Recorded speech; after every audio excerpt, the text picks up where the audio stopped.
دەزانم کە تێکشکاندنی خەڵکێک بە تایبەتی ئەگەر ئامادە بێ نرخی ئازادی خۆی بدا لە تاریخدا نەبووە ئێستاش هەر نادە بۆیە ئێمە ئیمانمان هەیە هەتا ئەو وەختە ئەو پشتیوانیە لە جێگای خۆی بێت کە لە جێگای خۆیت هەتا ئەو وەختە کە حزبی دموکراتی کوردستان سیاسەتی درستی خۆی بەرێوە بێت کە بەرێوەی دەبێت هەتا ئەو وەختە کە پێشمەرگە قارەمانەکانی کوردستان بەرامبەر بە هێرشی دژمن ئازایانە ڕاوەستن کە ڕاوەستاون ڕێژیمی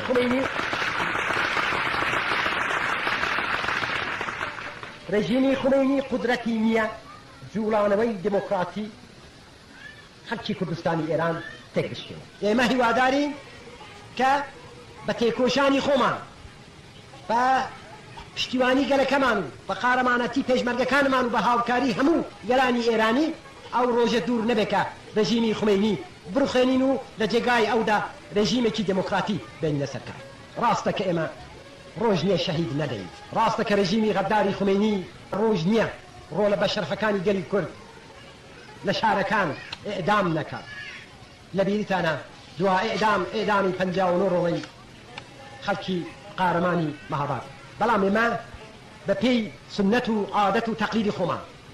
میلەتێکی واین کە خۆشیمان شادیمان خۆش دەبێت ئێمە دەبێ هەمومان فێر کە باش بژین چونکە ئێمە بۆ ژیانێکی بەختیار خەبات دەکەین ئەوەندە کە لە ئیمکانماندا هەیە وە زیندوین دەبێ باش بژین ئینسان کە فێر بوو باش بژی فێریش دەبێ باش بمرێت ئەگەر پێویست بوو دەبێ باشی بمرێت ئەوەیە بۆ چوونی حزبی ئێمە فەلسەفەی حزبی ئێمە خەبات دەکەین بۆ شادی و خۆشی گەلەکەمان خەبات بۆ ئەوە دەکەین میلەتەکەمان بەختیار بێت بۆ بە بەختیاری بشین هەر بۆیە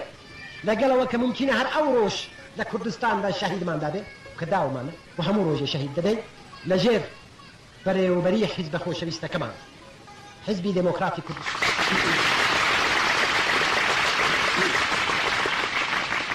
هەرچی زووتر بە ئاواتی خۆمان بگەین سڵاو لە زیندانیانی سیاسی ڕۆڵە نەبەزەکانی گەل کە ئێستاش لە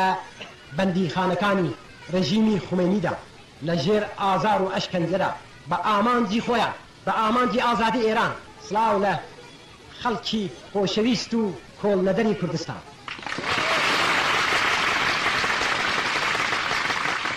ئەو پشتیوانە بەهێزە ئەو پشتیوانە تێک نەشکاوە کە هەتا هەیە من دڵنیام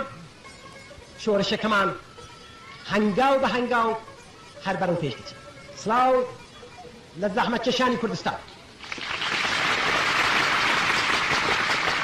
کە لە هەموو چین و توێژێک زیاتر لە وڵاتەکەماندا بۆ سەرکەوتنی جوڵانەوەکەمان بۆ سەرکەوتنی شۆڕشەکەمان تێدەکۆشن من دڵنیام کە دوا ڕۆژ هی ئەوان سڵاو لە پێشمەرگە قارەمانەکانمان